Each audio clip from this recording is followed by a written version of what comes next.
Un séisme inexpliqué au Japon, les pouvoirs surprenants du fromage, un projet volcanique étonnant, le mystère de Vénus et la randonnée du futur. Bonjour à toutes et à tous, je suis Maëlle Diallo et bienvenue dans Fil de Science, le podcast Futura où l'on retrace ensemble l'actualité de la semaine.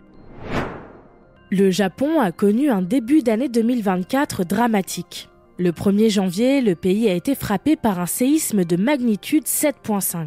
Jusque-là, d'un point de vue purement scientifique, rien de surprenant pour cette région à très fort risque sismique qui subit régulièrement des événements similaires. Mais ce séisme a une particularité inédite. Il est survenu après un essaim de tremblements de terre. La péninsule de Noto, où se trouve l'épicentre, est secouée depuis 3 ans par des dizaines de milliers de séismes, de magnitude faible à modérée, souvent imperceptibles par la population. C'est ce qu'on appelle un essaim sismique. Et ceux-ci permettent habituellement d'éviter une puissante secousse, aux conséquences beaucoup plus graves. Ce qui s'est produit le 1er janvier est donc totalement inhabituel et pose question aux experts. En plus de cet enchaînement d'événements inattendus, l'essaim sismique en lui-même est surprenant dans cette région du Japon, qui ne possède ni activité volcanique, ni activité géothermique, des facteurs qui déclenchent généralement ce type de phénomène. Pour le moment, la seule théorie qui pourrait expliquer le séisme du 1er janvier est basée sur une étude récente, selon laquelle des fluides remonteraient du manteau terrestre jusqu'à la croûte, ce qui aurait provoqué des glissements dans les failles profondes. Résultat,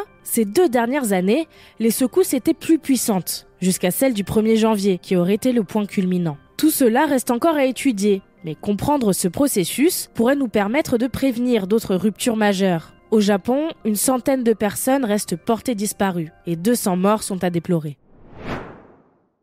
Le fromage pourrait ralentir le déclin cognitif. C'est en tout cas ce que montrent les résultats d'une étude japonaise sur le lien entre le régime alimentaire et les fonctions cognitives des personnes âgées. Les chercheurs ont récolté les données de plus de 1500 personnes âgées de plus de 65 ans à travers des entretiens en face à face et des mesures de leur capacité fonctionnelle. Les résultats montrent que les consommateurs de fromage ont moins de risques de présenter des troubles cognitifs. Parmi eux, 37% en consomment 1 à 2 fois par semaine, 29% tous les 2 jours et 34% tous les jours. Cette découverte ne serait potentiellement pas liée au fromage en lui-même, mais plutôt au fait que ceux qui en consomment pourraient avoir une alimentation plus diversifiée que les autres.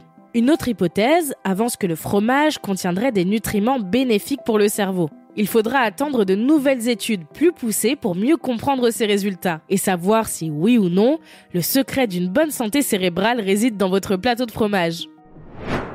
L'Islande va profiter de sa forte activité volcanique pour produire une énergie propre, illimitée et à moindre coût. Le projet Krafla Magma Testbed, ou KMT, part d'une découverte inattendue en 2009 dans le champ géothermique du volcan de Krafla. Alors que les compagnies de forage font de la prospection de nouveaux sites géothermiques, elles tombent accidentellement sur du magma, à seulement 2,1 km de profondeur. C'est en fait la chambre magmatique du volcan, une aubaine pour les chercheurs, car c'est la première fois que du magma devient accessible in situ. En 2017, le projet KMT est lancé, avec comme premier objectif l'échantillonnage de magma à même sa chambre, qui pourrait permettre une meilleure compréhension des volcans et de la croûte terrestre. Les chercheurs s'apprêtent maintenant à expérimenter l'extraction d'énergie directement à partir de ce magma. Le forage devrait commencer en 2025, le temps que l'équipe se dote d'équipements spécifiques, capables de résister à la chaleur extrême de cet environnement. Le contact avec le magma pourrait apporter 10 fois plus d'énergie qu'un puits géothermique classique. Si le projet KMT est un succès, cette technologie pourrait être déployée dans de nombreuses régions volcaniques, sur Terre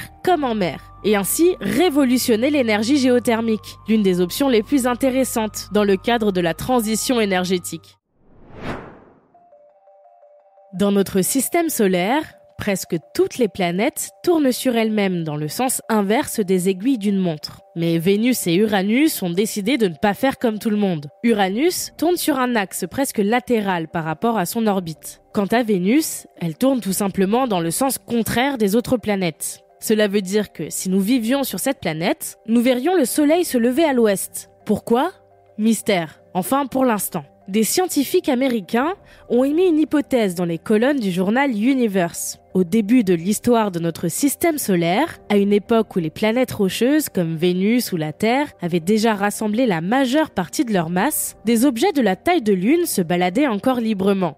Vénus, qui tournait alors dans le même sens que notre planète, aurait absorbé l'une de ces lunes, dont l'orbite était rétrograde. Cela aurait donné naissance à des marées, qui, à force de ralentir la rotation de la planète, l'aurait finalement inversée. Pour que cette hypothèse se vérifie, la Lune en question aurait dû rester plus de 10 000 ans en orbite autour de Vénus. Un facteur complexe pour une planète aussi proche du Soleil, mais pas impossible, grâce aux matériaux encore présents sur l'orbite de Vénus à l'époque. Les collisions, les marées, les mouvements orbitaux et la gravité auraient fini par briser cette lune et donner ainsi à Vénus sa drôle de particularité. Cette possibilité est encore à explorer pour percer le mystère de la sœur jumelle de la Terre. Voilà un objet qui pourrait littéralement vous faire gravir des montagnes. L'exosquelette ProX de l'entreprise chinoise Hypershell n'est pas destiné aux travailleurs ou aux armées, mais bien aux coureurs et aux randonneurs. Un appareillage d'environ 2 kg que l'on peut replier dans un sac à dos si on ne l'utilise pas et qui promet de donner aux jambes humaines la force de celle d'un cheval. Le ProX serait capable de délivrer 800 watts de puissance motrice aux jambes de son porteur, tout en compensant 30 kg de charge, soit le poids d'un lourd sac à dos de randonnée. Cet exosquelette performant résiste aux éclaboussures, à des températures allant jusqu'à moins 20 degrés Celsius et offre une autonomie de 35 km. Le projet d'Hypershell devait être commercialisé dès septembre dernier, mais l'entreprise a finalement repoussé le lancement et a présenté ses modèles de série, encore améliorés en comparaison au prototype, à l'édition 2024 du CES, le plus grand salon mondial des nouvelles technologies. Les différents modèles, dont le prix devait démarrer à moins de 300 €, coûteront finalement bien plus cher, entre 600 et 1300 $. Devenir un cyborg des montagnes a un prix.